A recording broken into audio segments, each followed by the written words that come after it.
Alright, welcome back to Usagi Motors. We're here at one of my all-time favorite places, Classic Car Nagoya. These guys are awesome. Anytime I have anything with a car that needs dealing with, whether it's finding parts or advice on how to fix it or dealing with paperwork, which is what we're going to talk about today, these guys have always helped me, and they've always been really polite about it, and they've always been really informative about it. A lot of shops in Japan will just say, no, we'll take care of it, don't worry. And then you don't really know what they're doing. But Classic Car Nagoya, the people here, they've always been really upfront and straight about what they're doing. You know, if you have any questions about what's going on behind the scenes with the paperwork and all of that, they're more than happy to sit down and explain it all to you. So I keep coming back here. This is like my home away from home. And as you'll see a little later, we'll show you guys around the place here. They've got an unbelievable selection of cars to choose from. They've got a huge amount of parts, just mind-blowing amounts of parts in here, just used stuff that they've taken off of parts cars. They also have a couple other places where they have some parts cars stored. Unfortunately, I don't think we're going to get out there to see those today, but as you'll see, the main building here is more than enough to quench your thirst. But the reason that we're here and the reason that I have these papers on a table in front of me is because I just want to give you guys a quick rundown on the paperwork that was required to get that Beat that I purchased into my name and on the road. Whenever you buy a car, the car can be in any number of conditions. But as far as the paperwork is concerned, there's really only three main states that the car needs to be in or can be in when you purchase it. The first is with Shaken. Now, Shaken is Japan's version of inspection. So that's our first state. The second state is if the Shaken has expired. Now this is the number plates are still on the car, but the Shaken expired like 2, 3, whatever, 6 months ago, and you've now purchased the car, but the Shaken's expired, so you need to get new Shaken. And then the third state is what we call a Masho. Now this means that the Shaken's expired and we had no intentions of re-registering the car anytime soon, so we've taken the number plates off of it and we've returned them back to the DMV, the vehicle office here.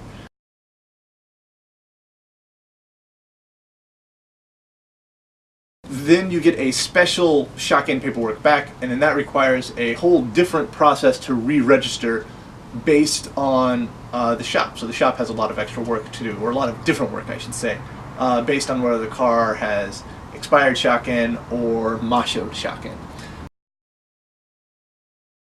If you're going to buy a car and register it and drive it in Japan, you need something that we call a hanko. This is a stamp, essentially. And it's generally made out of wood, and you stick it in some ink, and that's essentially your signature. So instead of, like we would do in America, signing a piece of paper, you use a stamp to show that you've signed it and approved of whatever's written within the paperwork document. Now this is very important to do, and in order to do that, here in Japan you need an address, and you need to register your stamp with the local city office.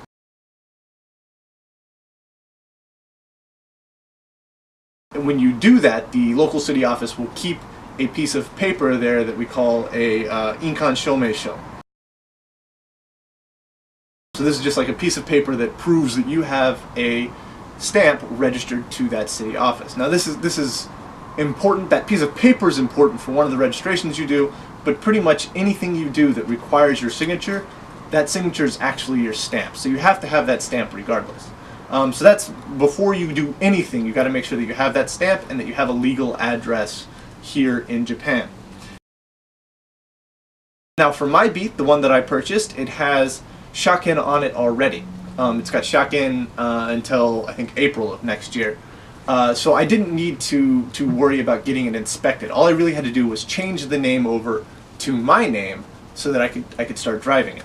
And the three main pieces of paperwork that we need for that are the Shaken-sho, a Jumin-hyo, and a Shinsei Idaisho.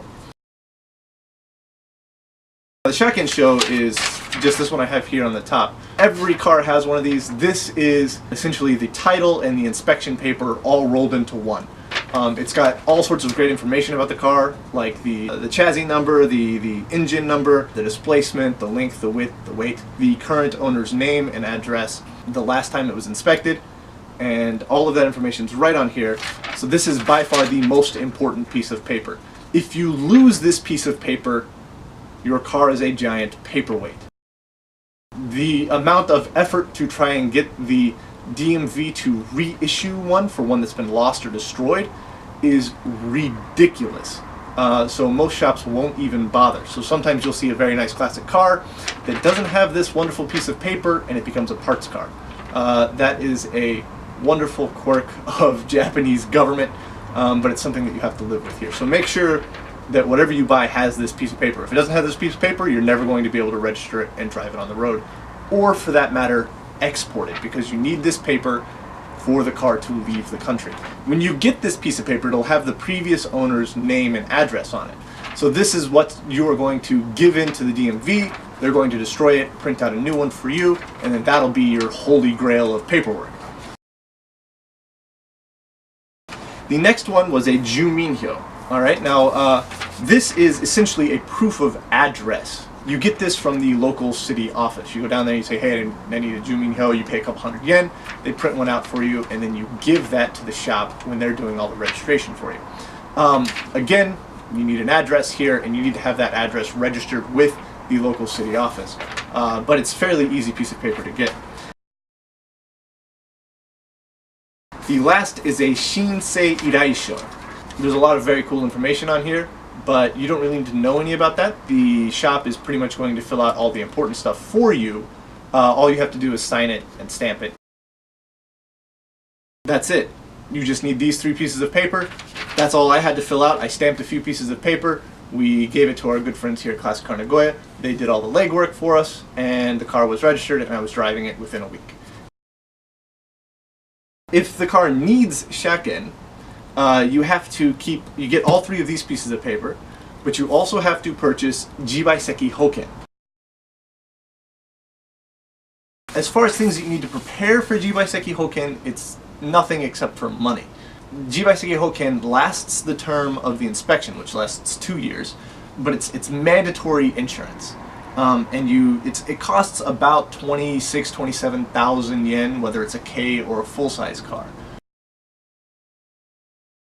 When you purchase a car, you got to think, okay, if this doesn't have shaken, I need to pay for shaken and pay for Jibaiseki Hoken on top of the initial purchase price. So that's something that you need to think about when you're negotiating with the person. This is only about 27,000 yen. That's really not that much more expensive, but shaken itself is. You need to allot about $1,000 for shaken. That's, of course, if you get a shop to do it. If you do it yourself, you can do it for cheaper, maybe about $500–600. I've never actually done it myself. The amount of paperwork involved is much more than I have time to generally deal with. But it is possible, and the information is out there on the internet if you want to research that. Not everybody's going to buy a small K car like I am. Some people are going to buy a large full-size car. And the paperwork for that is actually a little more involved. Just like a K car, if it has shaken, you don't need the Jibaiseki Hoken. You receive that from the previous owner. If it doesn't have shaken, or if it's been mashoed, you do need the Jibaiseki Hoken. You have to pay for that. Again, that's something that the shop will help you work through. You just have to make sure that you actually purchase it. But as far as a full-size vehicle goes, again, you have your shaken show. This is just like a K car. It has all the information written on it that you need to know about the actual vehicle. The next one you need is what we call a Inkan Shome. This is a proof of your stamp being registered with the local city office. This is what I was talking about earlier. It looks just like this. This is just an example that we printed out off the internet, but it essentially has your stamp and then your name and address, so that way the people registering it know that your stamp is not illegal or fake. It's all registered there. The next one you need is a ininjo. Again, there's lots of information that needs to be filled out on here, but the most important thing is that you stamp it with your stamp, with your inkan. This is the interesting one. This is probably my favorite one. This is the Shako Shome. This is a packet of paper, as you can see here. And there's a lot of stuff that you have to stamp and fill out and information. Usually the shop will fill out that information for you. You just got to make sure that you stamp in the right places. But what makes this packet really interesting is the main difference between buying and registering a K car and buying and registering a full-size car. Is that when you buy and register a full-size car, you have to fill out this page right here, which you can see is just kind of a strange grid-looking thing. You have to hand draw a picture of your parking space, and then the police will drive by, get out, and inspect your parking place to make sure that it is the same dimensions that you drew on this paper here, to ensure that essentially that you have room to park a full-size car. The last one that you get is this one here, which is called a Juto Shoumeisho. And it'll have the previous name, the previous owner's name, and their stamp. And then when you sell the car, if you're going to sell it here in Japan, you will write your name and address, and then you will stamp it. And then the next person will receive this, so that way they have proof of who the previous owner was and who the new owner will be. So make sure that whenever you purchase a car, you get this with it. This is very important.